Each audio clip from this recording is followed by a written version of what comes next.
Here's a Black Friday purchase that so far I think is well worth the money. 7-inch tablet. It's made by Nextbook. It says it has 16 gigabytes of internal memory.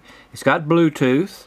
It's got a battery that lasts pretty good. The screen resolution is not the greatest in the world, but the fit and finish is, I think, is pretty good for this unit, especially at the price point. Does not have a camera on the back, but it does have a camera on the front. And we'll turn it on and see what it does here. See, it's not too bad. It's not too bad. You know, it's good for your video calls and things like that. And you can snap a picture, portrait picture, if that's what you want to do. Let's go back.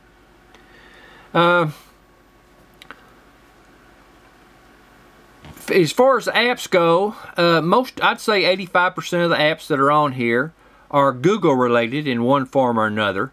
It did come with, let's see, Net Nanny, Barnes & Noble Nook, Voodoo, and Flexter. I believe that's how you say that.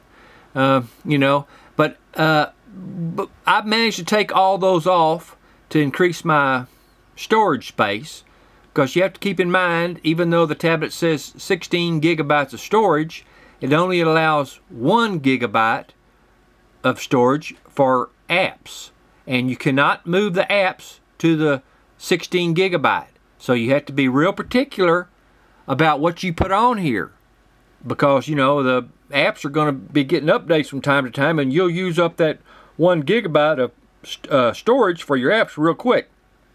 So I've got on my apps, the general stuff for Google is, you know, the Chrome browser, the calendar, mail, maps, you know, news. You got your contacts. I got gallery, YouTube, and I got Pandora and Google Drive.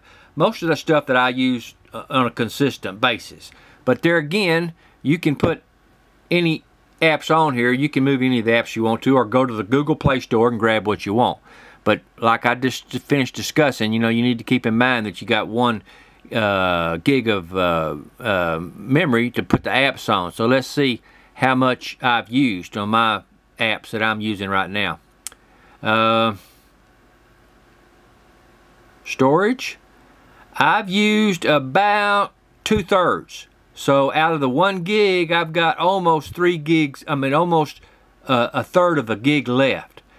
So you know, if you're going to use this tablet for something like games, or, you know, just to check your mail, you know, kind of use it as a second screen. Say you're sitting on the couch and you want to be playing with it while you're watching, while the TV's on.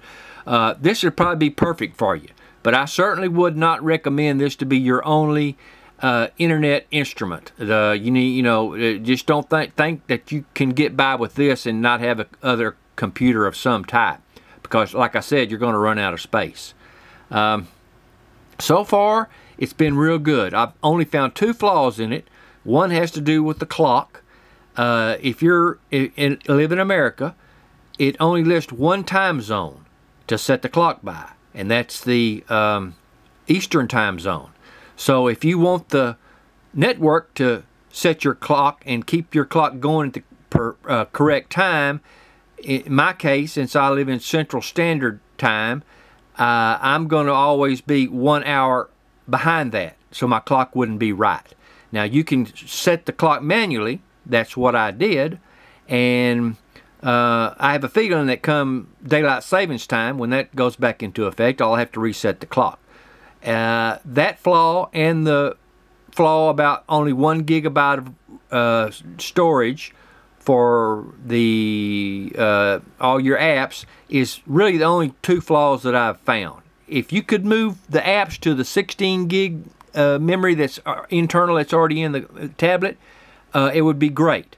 Now, if you want to store books on it, or any kind of documents on it, or movies or pictures, you can put that on the 16 gig inside memory, or you can add a memory card if you want to.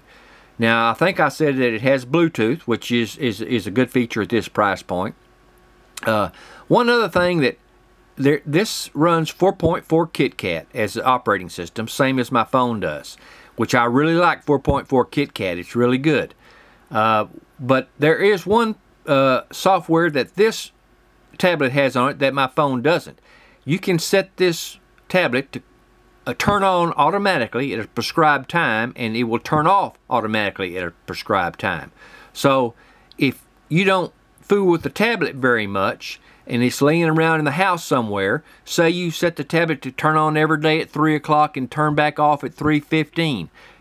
That way it will automatically notify you if you've got any notifications, if you've got any new mail or anything like that, and then it will cut back off. And the tablet would do that for probably like 2 weeks before the battery went down. In my case, I use it mainly in the bedroom.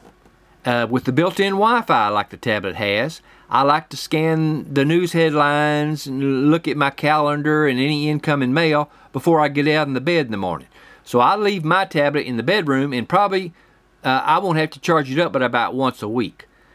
I usually use it for like, I don't know, 30-40 minutes in the mornings, and then I turn the tablet off.